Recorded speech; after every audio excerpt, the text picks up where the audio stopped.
Hi guys, welcome to our channel. ఈరోజైతే నేను మామిడికాయ పచ్చడి పెడుతున్నానండి.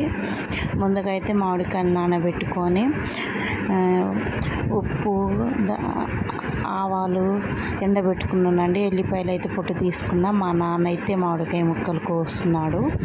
కోసాక అవి కొంచెం వడపడ్డాక మా ఆయన అయితే పచ్చడి పెడుతున్నాడండి. ముందుగా ముక్కలు అయితే ఒక డబ్బాతో కొలుచుకున్నాక ఎల్లిపాయలు అందులో పోసి కారం అయితే డబ్బాల ప్రకారం అయితే వేసుకోవాలండి. అవి ముక్కలు అయితే 19 డబ్బాలు వచ్చాయి కాబట్టి మేము 3.5 డబ్బాలు కారం వేసుకున్నాం. అలాగే కేజీన్నర ఉప్పు వేసుకున్నాము. దంచిన ఎల్లిపాయలు కూడా వేసుకున్నామండి. అలాగే జీలకర్ర పొడి కూడా వేసుకున్నాము.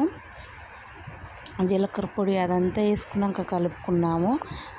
మళ్ళీ ఆవ పొడి కూడా వేసుకున్నామండి. ఆవపొడి అయితే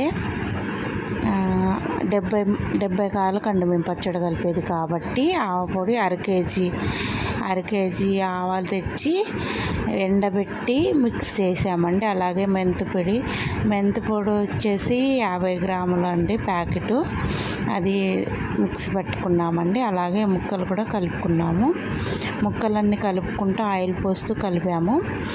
మొత్తం అలా ముక్కకి కారం మసాలా అంతా పట్టేలాగా కలుపుకున్నాము. తర్వాత డబ్బాకి ఎత్తుకున్నాము. పెద్ద పెద్ద డబ్బాలోనే ఎత్తుకున్నామండి. ఎందుకంటే 70 కాయ ముక్క కాబట్టి. అలా 2 డబ్బాలు, ఒక డబ్బా నిండిపోయింది, ఇంకో డబ్బా కొంచెం వచ్చేసిందండి. అలా ఎత్తుకున్నాక ముక్క మునిగేదాకా అయితే ఆయిల్ పోసుకున్నామండి. ముక్క మునిగేదాకా ఆయిల్ పోసుకొని 3వ రోజు వచ్చేసి ఓపెన్ చేసి ఒక గిన్నెలోకి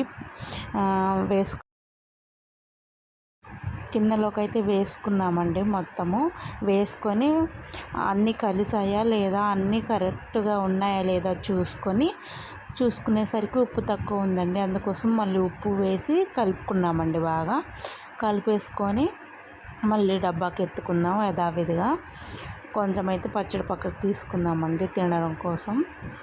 అయితే ఫస్ట్ టైం అండి మేము మామిడికాయ పచ్చడి పెట్టడం, మా ఆయన నేను కలిసి. ప్లీజ్ లైక్ అండ్ సబ్స్క్రైబ్ అండి.